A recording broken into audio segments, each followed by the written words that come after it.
Today I'm going to show you a trade I took in OLOX Industries. Just a quick recap on OLOX Industries.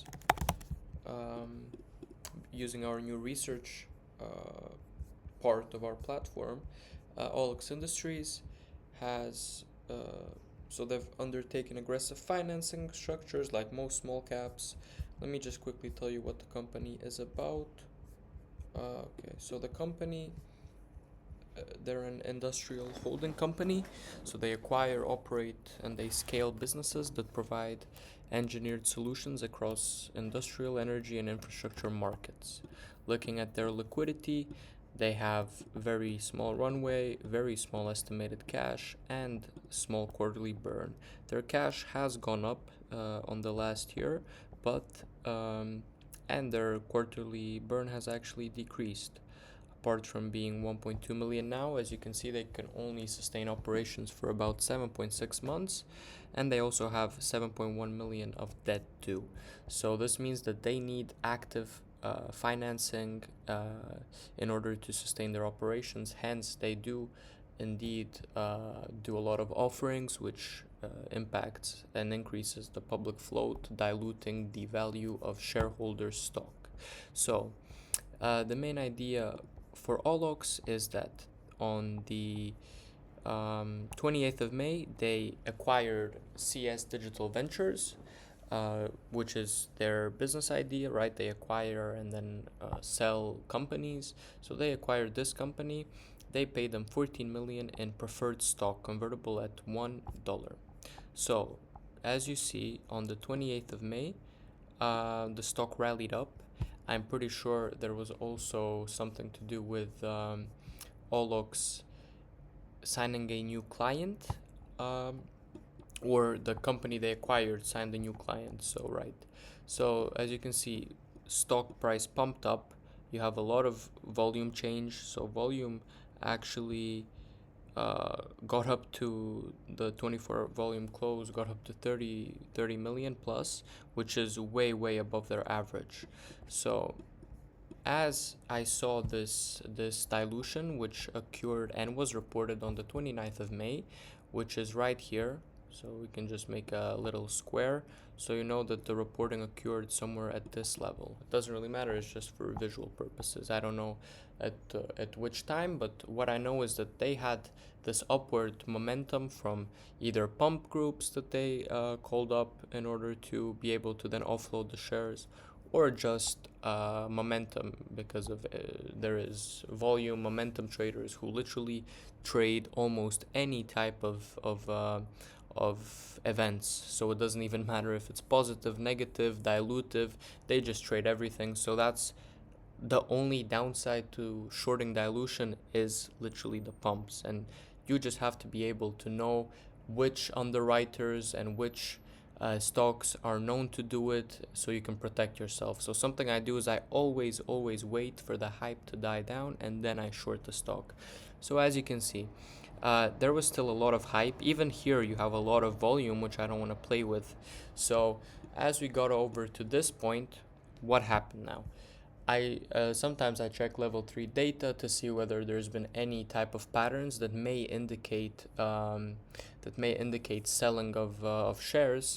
But the float out, this is the key part. Float outstanding is 550,000, and there is 14 million shares from the deal, right? This is crazy dilution. Let me just quickly check whether it's before or after it is after the reverse split. So that's like 30 more times as the float, which is an insane number. Logically, all those shares are impossible to convert, but they're subject to stockholder approval, right? The warrants, I'm pretty sure. I don't think the preferred stock is. Maybe it is, but besides the point, as we know, that creates dilution pressure. That's gonna very largely increase the public float. So when we get to this point right here, as you can see, volume has dramatically died down up to the levels it was before the pump, or before the pump. And when it gets to this level, what are the risks? The only risk is another pump happening or a large investor coming in. That is unlikely. Companies don't report filings every single day, week. They don't have positive Of course, it can happen that you can have good news and you can lose your money, you can hit your stop loss, price can go up, it can even open higher. But that's the only risk that you have. Because and there's a way to kind of make sure that risk stays at zero. That's if you have access to level 3 data, you can see orders starting to pile up, and you can see orders being filled, you can see orders waiting at certain levels, so you know when to exit the stock. That's what I do, and by using that information, I kind of let go of all the risk that I have coming into this trade. So as you can see here, here stock rallied up because of the news. You have a lot of volume. You can short because even here you have still the 14 million shares at $1, right? But you're likely to get stopped out. But when you wait for the volume and the momentum traders to start leaving, which is around here, you see volume falls. This is the best. This is why? Because you have 3 catalysts that indicate the price is going to go down. First catalyst is momentum. Momentum traders that entered here, right? You see there's a lot of volume here, there's a lot of liquidity here, there's a lot of orders here. So when price falls down here, people who enter the trade here, they're just gonna leave. They're gonna exit at break even, and it's gonna free up shares, and it's gonna push price lower as there's gonna be more shares available for people to buy. That's the first thing. So it's momentum traders or algos that have not left on this spike where most did, but actually waited the price go down. So they will leave the trade. Next up, you have those investors and the funds who own the warrants. They are shorting the stock. Why? They have warrants at 1. So they're, instead of exercising them, they have exercised them, but to protect on the downside, they just short the stocks. They're hedging. They short the stocks. They make money if the stock price goes down to 1. Or if the stock price goes up, they're still hedging because, okay, they lose money on the short, but the price or the worth of the warrants they have exercised is higher now. So you have the pressure of short trading from the investors that were giving the funds or the pre-funded warrants. Of course, this is theoretical, this is not certain. And the third thing is just the pressure from dilution. As soon as those shares are exercised, it just creates way more supply in the market. Doesn't mean that they have to be sold. They can even be held now. Of course, if every single one of the 14 million shares is held currently or held, yes, that should not change anything. The only thing that it could change is dilution being priced in the future. So it's just people like me shorting because they know in the future at some point those shares will actually be sold. And when those shares are sold, especially at these very low volumes, that's when it creates uniform selling pressure. So this is kind of an explanation on OLOX and dilution investing.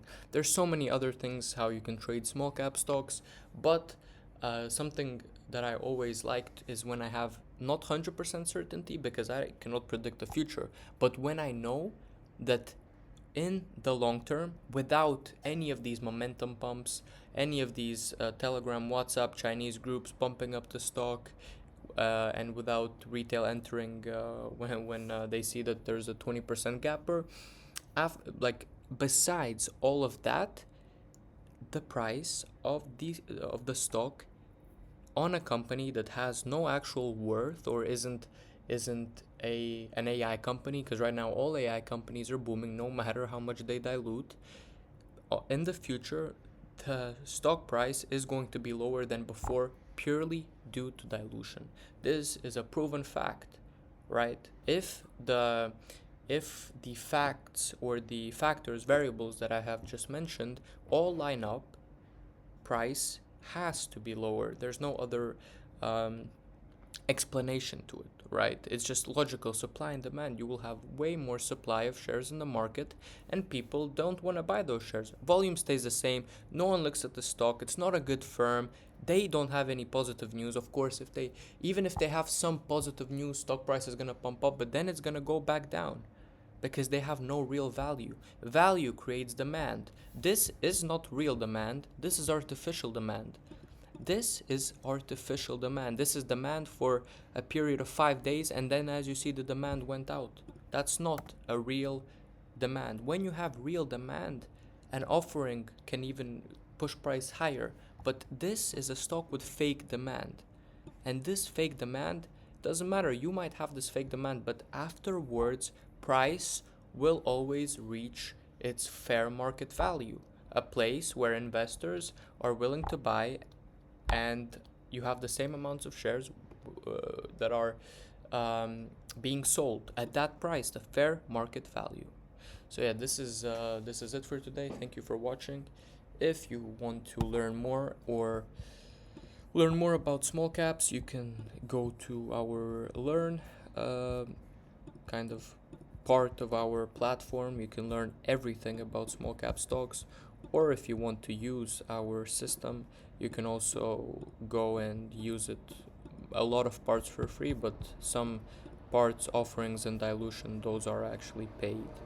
So yes, so I will see you next time, and thank you for watching.